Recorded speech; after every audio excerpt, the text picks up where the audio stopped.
last time we left off, we finished chapter 2, and Wilbur just went to live at Fern's Aunt Edith and Uncle Homer's farm in the Zuckerman's barn. So Fern was upset that Wilbur had to leave, but she was happy that he was with her aunt and uncle. So let's read to find out what happens next. Chapter 3, The Escape. The barn was very large. It was very old. It smelled of hay and it smelled of manure.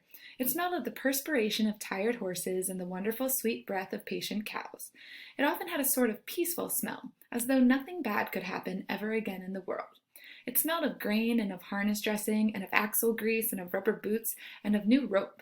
And whenever the cat was given a fish head to eat, the barn would smell of fish. But mostly it smelled of hay, for there was always hay in the great loft up overhead, and there was always hay being pitched down to the cows and the horses and the sheep.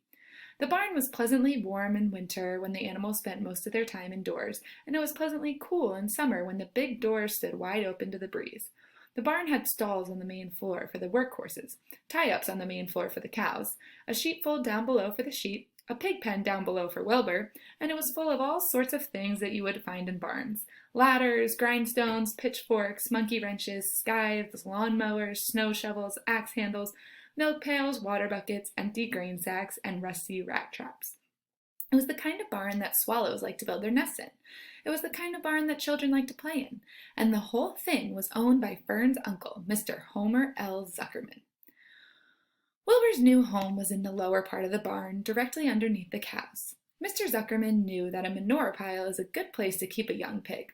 Pigs need warmth, and it was warm and comfortable down there in the barn cellar on the south side. Fern came almost every day to visit him. She found an old milking stool that had been discarded, and she placed the stool in the sheepfold next to Wilbur's pen. Here she sat quietly during the long afternoons, thinking and listening and watching Wilbur. The sheep soon got to know her and trust her. So did the geese who lived with the sheep. All the animals trusted her. She was so quiet and friendly. Mr. Zuckerman did not allow her to take Wilbur out, and he did not allow her to get into the pig pen. But he told Fern that she could sit on the stool and watch Wilbur as long as she wanted to. It made her happy just to be near the pig, and it made Wilbur happy to know that she was sitting there, right outside his pen. But he never had any fun. No walks, no rides, no swims. One afternoon in June, when Wilbur was almost 2 months old, he wandered out into a small yard outside the barn. Fern had not arrived for her usual visit. Wilbur stood in the sun, feeling lonely and bored. "There's never anything to do around here," he thought. He walked slowly to his food trough and sniffed to see if anything had been overlooked at lunch. He found a small strip of potato skin and ate it. His back itched, so he leaned against the fence and rubbed against the boards. When he tired of this, he walked indoors, climbed to the top of the manure pile, and sat down. He didn't feel like going to sleep. He didn't feel like digging. He was tired of standing still, tired of lying down. "I'm less than 2 months old, and I'm tired of living," he said. He walked out to the yard again. "When I'm out here," he said, "there's no place to go but in. When I'm indoors, there's no place to go but out in the yard." Maybe that's how some of us are feeling right now, right? "That's where you're wrong, my friend," said a voice. Wilbur looked through the fence and saw the goose standing there. "You don't have to stay in that dirty little yard," said the goose, who talked rather fast. "One of the boards is loose. Push on it, push on it, and come on out." "What?" said Wilbur. "Say it slower." At the risk of repeating myself," said the goose, "I suggest you come on out. It's wonderful out here." "Did you say a board was loose?" That I did," said the goose. Wilbur walked up to the fence and saw that the goose was right. One board was loose. He put his head down, shut his eyes, and pushed. The board gave way. In a minute he had squeezed through the fence and was standing in the long grass outside his yard. The goose chuckled. "How does it feel to be free?" she asked. "I like it," said Wilbur. "That is, I guess I like it." Actually, Wilbur felt queer to be outside his fence with nothing between him and the big world. "Where do you think I'd better go?" Anywhere you like," said the goose. "Go down through the orchard, root up the sod. Go down through the garden, dig up the radishes. Root up everything, eat grass, look for corn, look for oats. Run all over, skip and dance, jump and prance. Go down through the orchard and stroll in the woods. The world is a wonderful place when you're young." "I can see that," replied Wilbur. He gave a jump in the air, twirled, ran a few steps, stopped, looked all around, sniffed the smells of afternoon, and then set off walking down through the orchard. Pausing in the shade of an apple tree, he put his strong snout into the ground and began pushing, digging, and rooting. He felt very happy. He had plowed up quite a piece of ground before anyone noticed him. Mrs. Zuckerman was the first to see him. She saw him from the kitchen window, and she immediately shouted for the men. "Homer!" she cried. "Pigs out! Lurvy! Pigs out! Homer! Lurvy! Pigs out! He's down there under that apple tree!" "Now the trouble starts," thought Wilbur. "Now I'll catch it." The goose heard the racket, and she too started hollering. "Run, run, run! Downhill! Make for the woods! The woods!" she shouted to Wilbur. "They'll never, never, never catch you in the woods!" The cocker spaniel heard the commotion, and he ran out from the barn to join the chase. Mr. Zuckerman heard, and he came out of the machine shed where he was mending a tool. Lurvy, the hired man, heard the noise and came up from the asparagus patch where he was pulling weeds. Everybody walked toward Wilbur, and Wilbur didn't know what to do. The woods seemed a long way off, and anyway, he had never been down there in the woods, and wasn't sure he would like it. "Get around him, Lurvy," said Mr. Zuckerman, "and drive him toward the barn, and take it easy. Don't rush him. I'll go and get a bucket of slops." The news of Wilbur's escape spread rapidly among the animals on the place. Whenever any creature broke loose on Zuckerman's farm, the event was of great interest to the others. The goose shouted to the nearest cow that Wilbur was free, and soon all the cows knew. Then one of the cows told one of the sheep, and soon all the sheep knew. The lambs learned about it from their mothers. The horses in their stalls in the barn pricked up their ears when they heard the goose hollering, and soon the horses had caught on to what was happening. "Wilbur's out," they said. Every animal stirred and lifted its head and became excited to know that one of his friends had got free and he was no longer penned up or tied fast. Wilbur didn't know what to do or which way to run. It seemed as though everybody was after him. "If this is what it's like to be free," he thought, "I believe I'd rather be penned up in my own yard." The cocker spaniel was sneaking up on him from one side. Lurvy, the hired man, was sneaking up on him from the other side. Mr. Zuckerman stood ready to head him off if he started for the garden, and now Mr. Zuckerman was coming down toward him carrying a pail. "This is really awful," thought Wilbur. "Why doesn't Fern come?" He began to cry. The goose took command and began to give orders. "Don't just stand there, Wilbur! Dodge about!" cried the goose. "Skip round, run toward me, slip in and out, in and out, in and out, make for the woods, twist and turn." The cocker spaniel sprang for Wilbur's hind leg. Wilbur jumped and ran. Lurvy reached out and grabbed. Mrs. Zuckerman screamed at Lurvy. The goose cheered for Wilbur. Wilbur dodged between Lurvy's legs. Lurvy missed Wilbur and grabbed the spaniel instead. "Nicely done, cried the goose. Try it again. "Run downhill," suggested the cows. "Run toward me," yelled the gander. "Run uphill," cried the sheep. "Turn and twist," honked the goose. "Jump and dance," said the rooster. "Look out for Lurvy," called the cows. "Look out for Zuckerman," yelled the gander. "Watch out for the dog," cried the sheep. Listen to me," screamed the goose. Poor Wilbur was dazed and frightened by this hullabaloo. He didn't like being the center of all this fuss. He tried to follow the instructions his friends were giving him, but he couldn't run downhill and uphill at the same time, and he couldn't turn and twist when he was jumping and dancing, and he was crying so hard he could barely see anything that was happening. After all, Wilbur was a very young pig, not much more than a baby, really. He wished Fern were there to take him in her arms and comfort him. When he looked up and saw Mr. Zuckerman standing quite close to him, holding a pail of warm slops, he felt relieved. He lifted his nose and sniffed. The smell was delicious. Warm milk, potato skins, wheat middlings, Kellogg's cornflakes, and a popover left from the Zuckerman's breakfast. "Come, pig," said Mr. Zuckerman, tapping the pail. "Come, pig." Wilbur took a step toward the pail. No, said the goose. "It's the old pail trick, Wilbur. Don't fall for it. He's trying to lure you back into captivity-ivity. He's appealing to your stomach." Wilbur didn't care. The food smelled appetizing. He took another step toward the pail. "Pig, pig," said Mr. Zuckerman in a kind voice, and began walking slowly toward the barnyard, looking all about him innocently, as if he didn't know that a little pig was following along behind him. "You'll be sorry," called the goose. Wilbur didn't care. He kept walking toward the pail of slops. "You'll miss your freedom," honked the goose. "An hour of freedom is worth a barrel of slops." Wilbur didn't care. When Mr. Zuckerman reached the pig pen, he climbed over the fence and poured the slops into the trough. Then he pulled the loose board away from the fence so that there was a wide hole for Wilbur to walk through. "Reconsider, cried the goose. Wilbur paid no attention. He stepped through the fence into his yard. He walked to the trough and took a long drink of slops, sucking in the milk hungrily and chewing the popover. It was good to be home again. While Wilbur ate, Lurvy fetched a hammer and some 8-penny nails and nailed the board in place. Then he and Mr. Zuckerman leaned lazily on the fence, and Mr. Zuckerman scratched Wilbur's back with a stick. "He's quite a pig," said Lurvy. "Yes, he'll make a good pig," said Mr. Zuckerman. Wilbur heard the words of praise. He felt the warm milk inside his stomach. He felt the pleasant rubbing of the stick along his itchy back. He felt peaceful and happy and sleepy. This had been a tiring afternoon.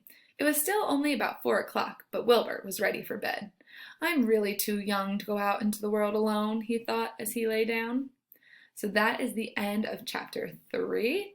We're going to move on to chapter 4, which is called Loneliness. Chapter 4, Loneliness. The next day was rainy and dark. Rain fell on the roof of the barn and dripped steadily from the eaves. Rain fell in the barnyard and ran in crooked courses down into the lane where thistles and pigweed grew. Rain splattered against Mrs. Zuckerman's kitchen windows and came gushing out of the downspouts. Rain fell on the backs of the sheep as they grazed in the meadow. When the sheep tired of standing in the rain, they walked slowly up the lane into the fold. Rain upset Wilbur's plans. Wilbur had planned to go out this day and dig a new hole in his yard. He had other plans, too. His plans for the day went something like this.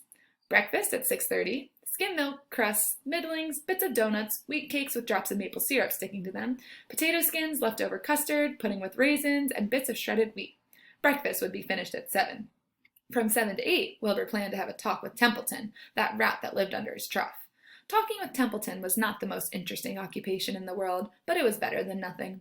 From 8 to 9, Wilbur planned to take a nap outdoors in the sun. From 9 to 11, he planned to dig a hole or trench and possibly find something good to eat buried in the dirt.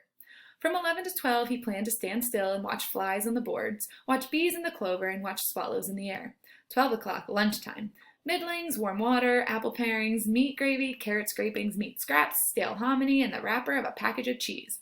Lunch would be over at 1. From 1 to 2, Wilbur planned to sleep. From 2 to 3, he planned to scratch itchy places by rubbing against the fence. From 3 to 4, he planned to stand perfectly still and think of what it was like to be alive and to wait for Fern. At 4 would come supper. Skim milk, provender, leftover sandwich from Lurvy's lunchbox, prune skins, a morsel of this, a bit of that, fried potatoes, marmalade drippings, a little more of this, a little more of that, a piece of baked apple, a scrap of upside-down cake. Wilbur had gone to sleep thinking about these plans. He awoke at 6 and saw the rain, and it seemed as though he couldn't bear it. I get everything all beautifully planned out, and it has to go and rain, he said. For a while he stood gloomily indoors. Then he walked to the door and looked out. Drops of rain struck his face. His yard was cold and wet. His trough had an inch of rainwater in it. Templeton was nowhere to be seen. "Are you out there, Templeton?" called Wilbur. There was no answer. Suddenly Wilbur felt lonely and friendless. "One day just like another," he groaned. "I'm very young. I have no real friend here in this barn. It's going to rain all morning and all afternoon, and Fern won't come in such bad weather. Oh, honestly!" And Wilbur was crying again for the second time in 2 days. At 6:30, Wilbur heard the banging of a pail. Lurvy was standing outside in the rain, stirring up breakfast. "Come on, pig," said Lurvy. Wilbur did not budge. Lurvy dumped the slops, scraped the pail, and walked away. He noticed that something was wrong with the pig. Wilbur didn't want food. He wanted love. He wanted a friend, someone who could play with him. He mentioned this to the goose, who was sitting quietly in the corner of the sheepfold. "Will you come over and play with me?" he asked. "Sorry, Sonny, sorry," said the goose. "I'm sitting on my eggs. 8 of them. Got to keep them toasty warm. I have to stay right here. I'm no flibberty-ibberty-gibbet. I do not play when there are eggs to hatch. I'm expecting goslings." "Well, I didn't think you were expecting woodpeckers," said Wilbur bitterly. Wilbur next tried one of the lambs.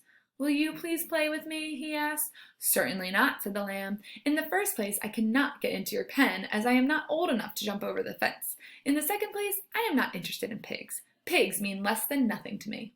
"What do you mean, less than nothing?" replied Wilbur.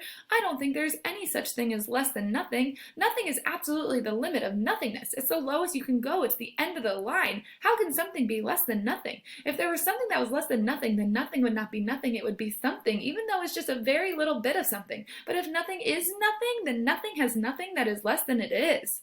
"Oh, be quiet," said the lamb. "Go play by yourself. I don't play with pigs." Sadly, Wilbur lay down and listened to the rain. Soon he saw the rat climbing down a slanting board that he used as a stairway. "Will you play with me, Templeton?" asked Wilbur. "Play?" said Templeton, twirling his whiskers. "Play? I hardly know the meaning of the word."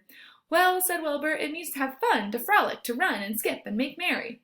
"I never do those things if I can avoid them," replied the rat sourly. "I prefer to spend my time eating, gnawing, spying, and hiding. I am a glutton, but not a merrymaker. Right now I'm on my way to your trough to eat your breakfast, since you haven't got sense enough to eat it yourself. And Templeton the rat crept stealthily along the wall and disappeared into a private tunnel that he had dug between the door and the trough in Wilbur's yard. Templeton was a crafty rat, and he had things pretty much his own way. The tunnel was an example of his skill and cunning. The tunnel enabled him to get from the barn to his hiding place under the pig trough without coming out into the open. He had tunnels and runways all over Mr. Zuckerman's farm and could get from one place to another without being seen. Usually he slept during the daytime and was abroad only after dark. Wilbur watched him disappear into his tunnel. In a moment he saw the rat's sharp nose poke out from underneath the wooden trough. Cautiously, Templeton pulled himself up over the edge. This was almost more than Wilbur could stand. On this dreary, rainy day, to see his breakfast being eaten by somebody else, he knew Templeton was getting soaked out there in the pouring rain, but even that didn't comfort him. Friendless, dejected, and hungry, he threw himself down in the manure and sobbed. Late that afternoon, Lurvy went to Mr. Zuckerman. "I think there's something wrong with that pig of yours. He hasn't touched his food." "Give him 2 spoonfuls of sulfur and a little molasses," said Mr. Zuckerman. Wilbur couldn't believe what was happening to him when Lurvy caught him and forced the medicine down his throat. This was certainly the worst day of his life. He didn't know whether he could endure this awful loneliness any more. Soon there were only shadows and the noises of the sheep chewing their cuds, and occasionally the rattle of a cow chain up overhead. You can imagine Wilbur's surprise when out of the darkness came a small voice he had never heard before. It sounded rather thin, but pleasant. "Do you want a friend, Wilbur?" it said. "I'll be a friend to you. I've watched you all day, and I like you." "But I can't see you," said Wilbur, jumping to his feet. "Where are you? And who are you?" "I'm right up here," said the voice. "Go to sleep. You'll see me in the morning." Okay, that is the end of Chapter 4. Chapter 5 is called Charlotte. Make a prediction of what you think is going to happen next.